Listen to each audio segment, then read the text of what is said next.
आखिर क्यों? एक बालक ने भगवान शिव को ही पेड़ के साथ रस्सी से बांध दिया।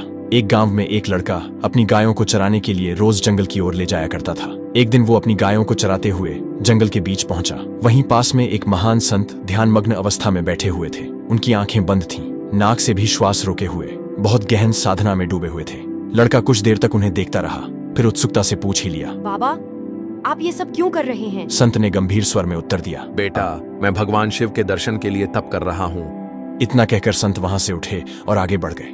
लेकिन अब बालक के मन में भी भक्ति का बीज अंकुरित हो चुका था। उसने ठान लिया, मैं भी भगवान शिव के दर्शन करूंगा। वो वहीं बैठ गया, आंखें बंद की, सांस रोकने की कोशिश की और सच्चे मन से ध्यान लगाने लगा। बस एक ही जिद थी, भगवान शिव के दर्शन पाने की। उसके तप से कैलाश पर्वत पर कंपन होने लगा। भगवान शिव का आसन डोलने लगा। उन्होंने आंखें बंद की और देखा, एक छोटा सा बालक निस्वार्थ प्रेम और श्रद्धा से मुझे पाने को तत्पर है। शिव बोले, ऐसा भक्त तो बिरला ही होता है। और वे कैलाश से सीधे मृत्युलोक आ पहुंचे। उन्होंने कहा, बालक, बस करो, मैं स्वयं तुम्हें दर्शन देने आया हूँ। बालक ने आंखें बंद रखी और धीरे से पूछा, आप कौन हैं? भगवान शिव बोले, मैं वही हूँ जिनके लिए तुमने प्राणों की परवाह किए बिना ये तपस्या की है। मैं भगवान शिव हूँ। बालक ने जैसे ही आंखें खोली, वो भागा और एक रस्सी लेकर आया और भगवान शिव को पास के एक पेड़ से बांध दिया। भगवान मुस्कुराए और बोले, ये क्या कर रहे हो पुत्र? बालक बोला, माफ करना प्रभु, पर मैंने आपको पहले कभी नहीं देखा।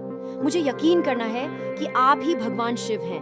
मैं संत बाबा को बुलाकर दिखाना चाहता हूँ। फिर वो भागता हुआ संत को बुलाने गया। संत आए, लेकिन जब वहां पहुंचे उन्हें कुछ भी दिखाई नहीं दिया। वो बोले, बेटा, यहाँ तो कोई नहीं है। बालक हैरान रह गया। उसने भगवान शिव से पूछा, प्रभु, आप दिख क्यों नहीं रहे हो? भगवान शिव मुस्कुराए और बोले, बालक, जो मन से शुद्ध होता है, जिसमें छल, स्वार्थ और मोह नहीं होता, वो ही मुझे देख सकता है। तू निष्कलंक भाव से, निस्वार्थ भक्ति से मेरी आराधना कर रहा था। मैं तेरी भक्ति से विवश हो गया और कैलाश छोड़ तुझे दर्शन देने आया। लेकिन ये संत अभी भी पूर्ण समर्पण में नहीं है। इनकी साधना में अब भी स्वार्थ और अहंकार की मिलावट है, इसलिए मैं इन्हें दर्शन नहीं दे सका। यह सुनकर बालक की आंखें नम हो गईं। वो शिव जी के चरणों में गिर पड़ा।